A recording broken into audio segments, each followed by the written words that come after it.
Hello and welcome to Conversations. I'm Jim Blow, your host. Very pleased to have joining me today Mike Kennedy, the Fire Chief for the City of Ann Arbor. Welcome back to Conversations. Thank you. Pleasure to be back. Now, you've been the Fire Chief for a year and a half. Correct. Yep. Has it been what you thought it was going to be? It has. It's been very close. I mean, certainly challenges, but yeah, had a lot of familiarity with the City of Ann Arbor and the Ann Arbor Fire Department from my previous And work. what background in the city had you had, and how did that help you prepare to be the chief? So prior to coming to Ann Arbor Fire, was with University of Michigan Emergency Management for about 7 years. So it had a lot of interaction with planning and operations with a lot of the Ann Arbor Fire staff. Had worked with some Ann Arbor firefighters over the years in my other role as a fire chief. So for the city of South Lyon before I came to Ann Arbor. So there was a lot of familiarity, was aware of the operations, and also being familiar with the city itself. What have you found to be the biggest difference between being the chief now and your roles prior to that, both as I assume you were a, quote, fireman prior, but also in the administrative roles that you've had? So certainly the biggest change is much less operational, and that's something that I really enjoyed a lot. Yeah. And that's, if I had to say there's anything that I miss, it's being able to be more part of that operational role. It's learning to kind of take that step back, knowing that there's others that are able to do that role. Although if it's a larger incident, I'll certainly respond on that. But looking at the long game, that kind of that long range forecast, and also just thinking of a more strategic approach. You mentioned that you at times will go when there's a large or a major fire or purpose for the department to be somewhere. Correct. Do you get a chance just sort of to schedule or plan on riding along on a truck at some point, or do you not have an opportunity to do that on a regular basis? Yeah, don't really do ride-alongs on a regular basis. Part of it would be trying to avoid it being awkward for the crews of the chief sitting on the rig. As much as I would enjoy that, it could kind of cause some issues. I do regularly try to get out to all the stations and maintain contact with the crews and try to have interaction that way. So. You mentioned the both communication and meeting with the crews and that. One of the issues over the years has been the numbers within the department and their ability to meet the, you could say, demand or that. Where do we stand as far as numbers within the department, and is there an ongoing sort of analysis of whether or not more men are needed? So we're always taking an approach of what's the best way to serve the community. One of the first things I did as becoming the permanent fire chief was we permanently staffed a second vehicle out of our downtown station, which was a light rescue with 2 people. The downtown station does half of the calls citywide, so one station does half of those calls, and so that one crew really was getting a significant call burden for just one crew. And a good chunk of those calls are medical emergencies, and we were sending a $1 million ladder truck on all these medicals. So by having this light rescue, it allows for a quicker response time. We're not beating up a $1 million piece of equipment, and it's really helped to balance some of that workload a lot better. So you mentioned just one crew at the downtown station. Do any of these stations have more than one crew? Oh, so we currently operate with 5 stations. Right. The downtown station has a battalion chief who's our shift commander, a ladder company with 3 people, and now this light rescue with 2 people. And all the other stations have either a ladder or an engine with 3 people. Okay. So.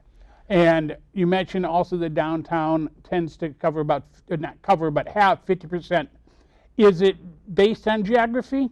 It's population density. So the downtown, you have the university, the hospital, the population density. So I'd say that's really the driver more than anything. Is just that's where that's our highest dense area. So. And how are you able to measure both the effectiveness and the success rate, let's call it, of the department? How do you know if it's being done well?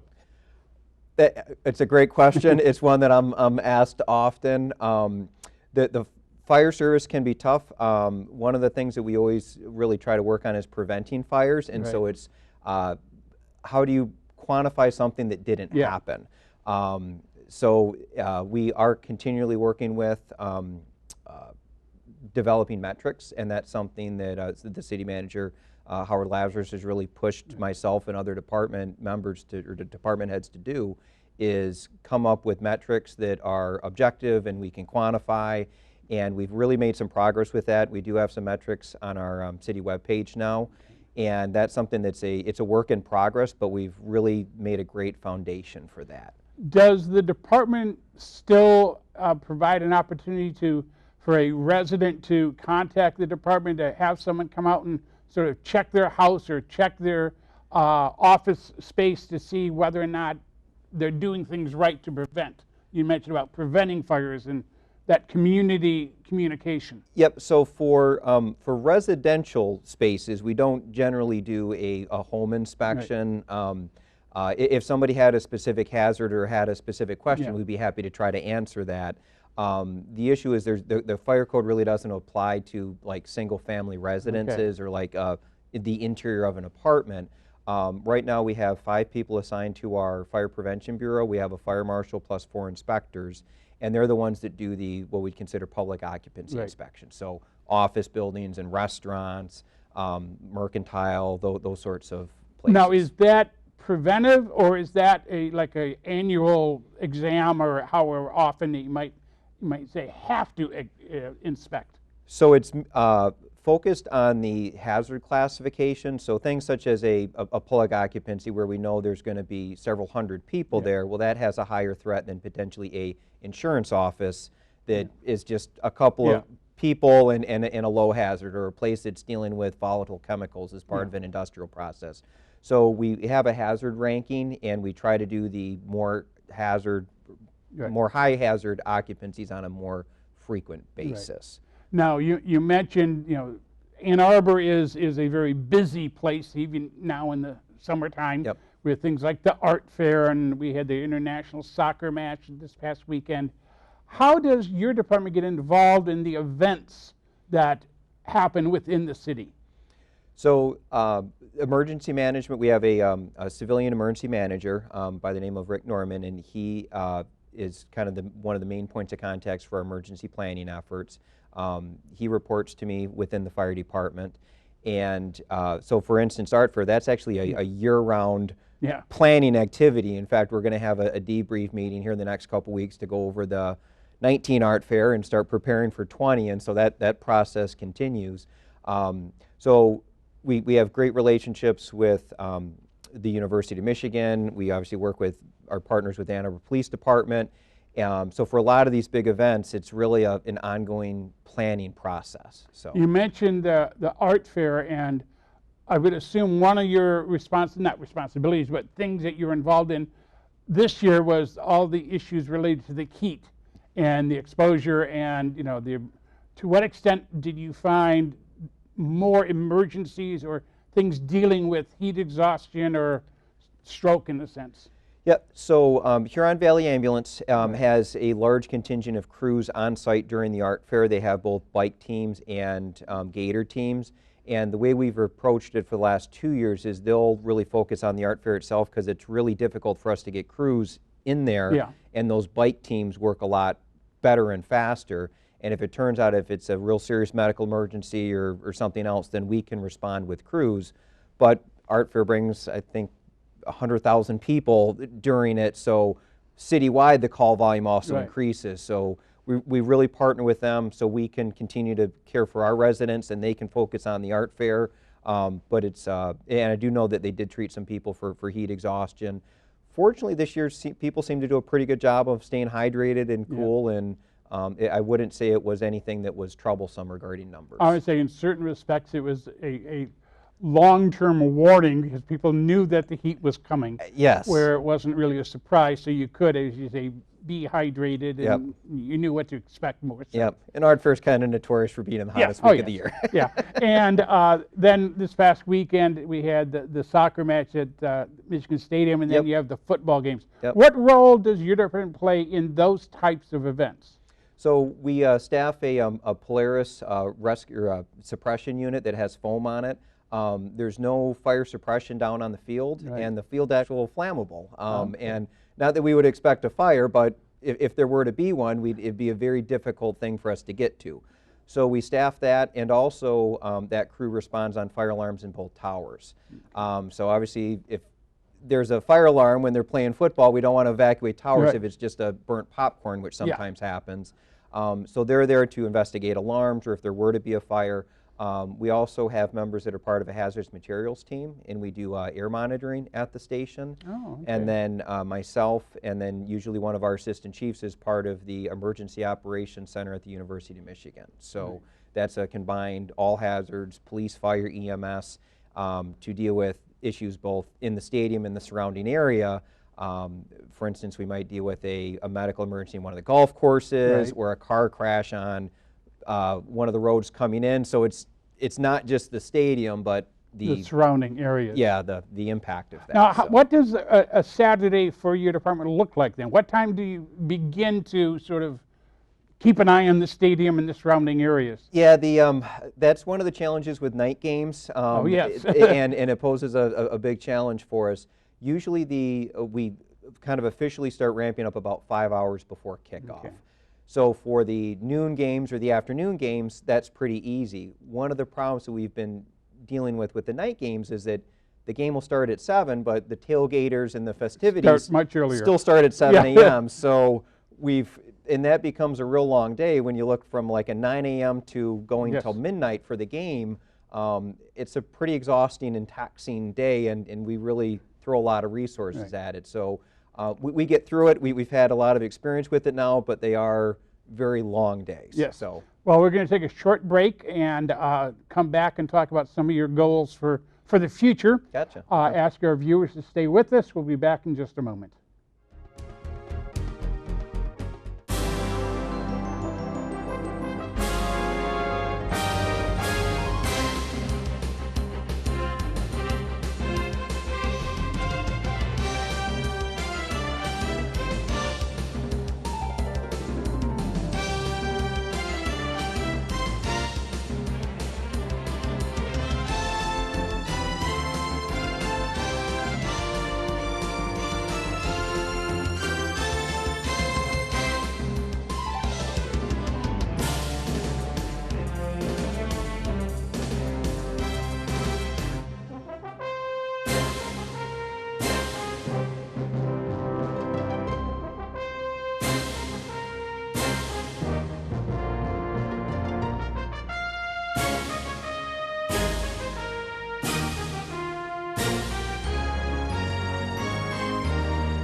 CTN Sports, bringing local sports to you.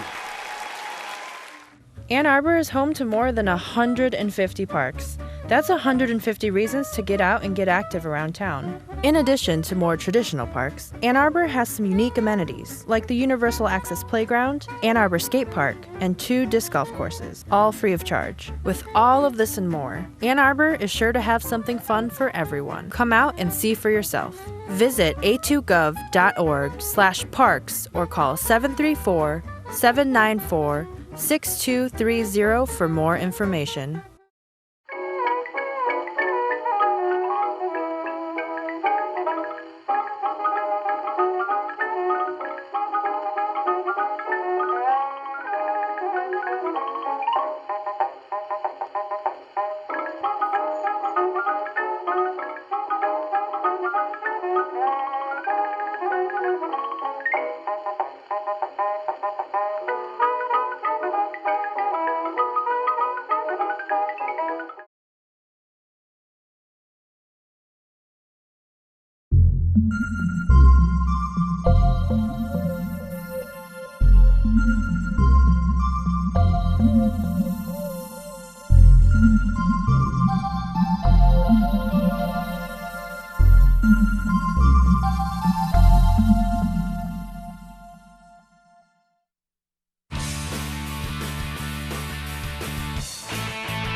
Hello, welcome back to Conversations. I'm meeting today with Mike Kennedy, Fire Chief for the City of Ann Arbor. Mentioned you've been on a year and a half now. Yep. What have you found to be the most successful? What have you been most pleased with what you've been able to accomplish this first year and a half? A lot of success. Been real happy. We've really increased a lot of our community engagement. We've also tried to increase our outreach. Worked a lot with our communications office to let the community know what it is we do. Right. We've recently put together a Facebook page that we're able to share information. We put together an annual report, and so a lot of that trying to, again, let the taxpayers and the residents know what they're getting from their fire department. So You deal with communication with the people of Ann Arbor. Yeah. Are there, I should say, ways that you can communicate if there was, say, an emergency that impacted more than just a house or that, but where you're dealing with, say, a spilled liquid, or how do you communicate directly with residents in an emergency?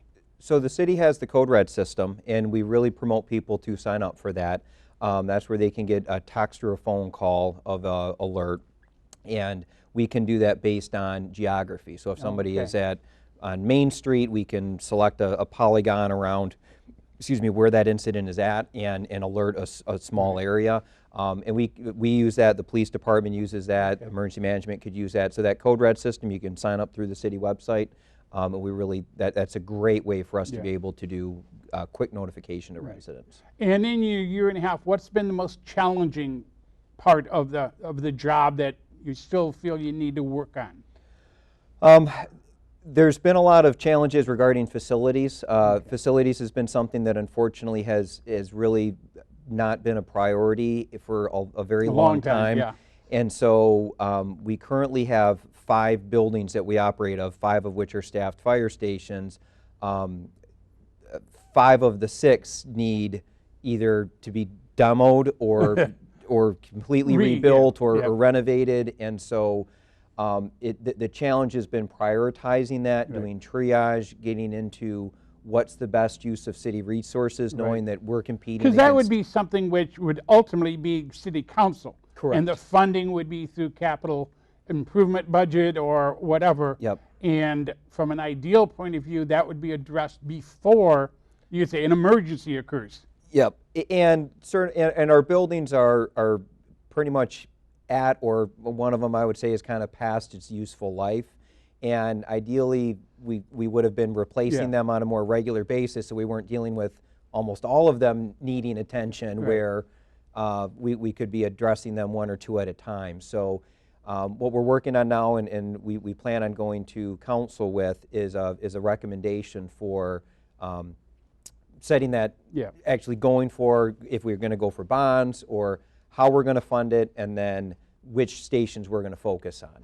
If you are able to whether demolish your major rehabilitation of the 1 or 2 or all of them, what do you do with the units and the staff in the 1 or 2 that you're working on at the time? Yeah, so great question. And the logistics behind that of once we have that direction from council, then we're going to be able to really figure out the logistics behind that.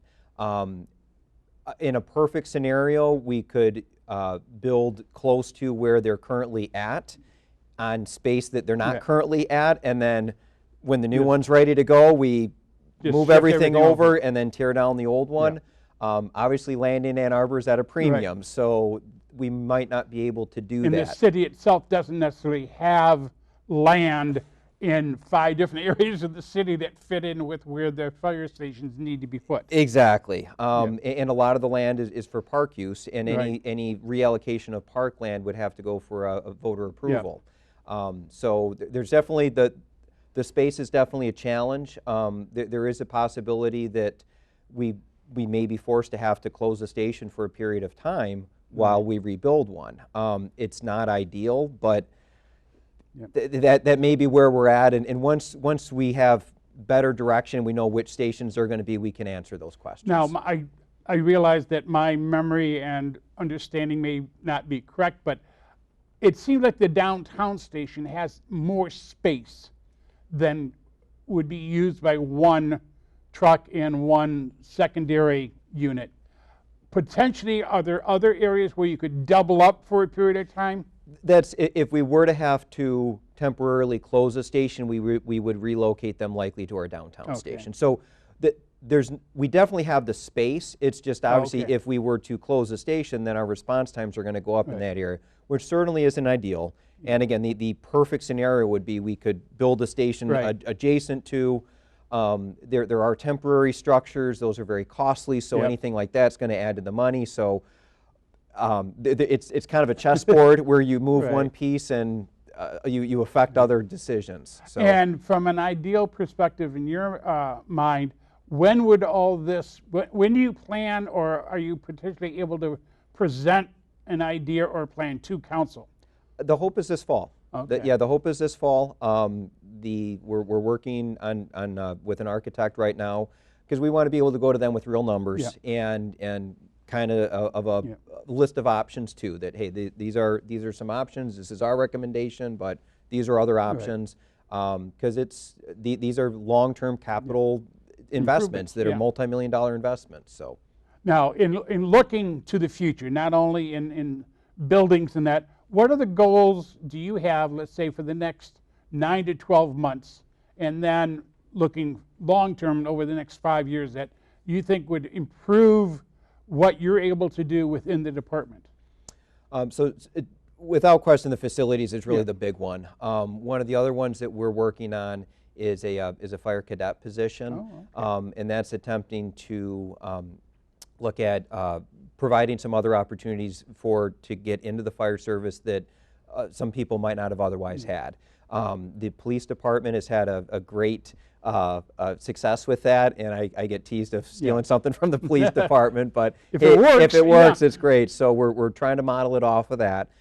We actually have funding for it this fiscal year. We're working with our labor union to just make sure that it doesn't conflict. And but Ann Arbor Police and a lot of other communities have had success. So I'm really looking forward to trying to get that position. What types of things would a cadet be able to do?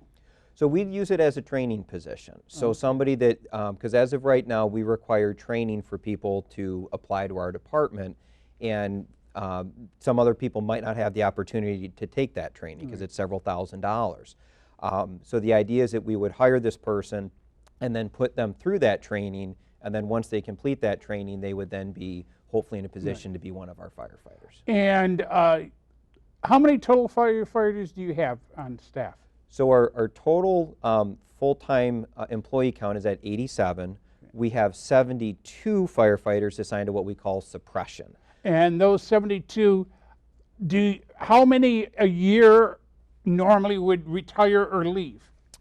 So we're actually looking at over the next couple of years at a pretty significant retiree rate. There was a lot of hires in the 90s. So as we can get further past the 1990s, a lot of those people are going to be eligible. We have a substantial number that are currently eligible for retirement and just for various reasons have decided to stay past the 25 years. So we're expecting a very steady stream of retirements, especially over the next 5 to 7 years. The reason I ask is, as you mentioned, the cadet program of preparing them, training them so they could step in. What I would think would be frustrating is if you train them in that and then didn't have any positions open, and so they went somewhere else. Exactly, and that's the fear, because once we train them, they could go somewhere else. But we, because of the projected retirements, that we absolutely are going to have openings the next couple of years. So, other both short and long-term goals that you have as the chief? Really like to continue to build our community engagement. That's worked out incredibly well. We're always looking for professional development of our personnel. Continual improvement of how we can do a better job with things. The interactions with the university as students are getting ready to come back to campus and that. Does your department actually work with the student body, or do you work with the universities? Does the university have their own fire protection? They don't. So that's interesting. Fire is one of the few things that they don't do. And so that's one of the few city departments that they are 100% reliant on us for. We have a very good relationship with them. They do all of their code enforcement. So we don't inspect university buildings or do code enforcement. but when it comes to any sort of emergency response, that they're dependent on us for that. So With the students, though, I'm thinking, having them understand, once again, what they can do to help prevent a fire from occurring, working with the university in the dorms or larger apartment areas, I mean, every year you get a whole new group of, in many cases, freshmen who have never lived on their own, who, will still want to plug more computers in. Yeah, the university housing is a little bit easier because the university does do some fire prevention type activities with them. Yep. Where we usually run into more challenges is with the off-campus housing. Sure. Fortunately, a lot of the new high-rises, although some people might not like them, they have fire suppression and they have alarms. So they're actually, from a fire perspective, more advanced and a lot more safe than 10 kids in a house that's been retrofitted a whole bunch of times. So that's something that we definitely always work to try to do more outreach on. It can be a challenging group to try to get in front of. The Interfraternity Council actually does a really great job of bringing both us and law enforcement in, and we actually have a meeting with them the end of this month to meet And I with would all think their they're leadership. more apt to have buildings which have fire suppression because they undergo on a more regular basis Correct. sort of updating and that, Yep. which then you had to bring up to code at the time. Exactly. Where the old houses in North Burns Park that just are owned by a person hasn't changed anything in the last 25 years. The city does do rental inspections, so those That's true, are caught with the rental inspections. So But they wouldn't necessarily have to have up-to-date fire yeah, prevention. they're not going to have sprinkler systems. They would have to have smoke detectors. Right, But yep. smoke detectors won't put out a fire. They Right. just hopefully get you out. So. If someone in the public wanted to get a hold of you or the department, how is the best way for them to approach the department? So all of our contact information is on our website. We're also active on Facebook. We've got at A2Fire for our Facebook. So we're always happy to try to engage the best we can. So. Well, I want to thank you for joining me this afternoon. Well, thank you. Appreciate your time and all the effort you've put in. Well, pleasure as always. Thank you. Thank you. I want to thank our viewers for joining us today and look forward to your continued support here on Conversations. Thank you.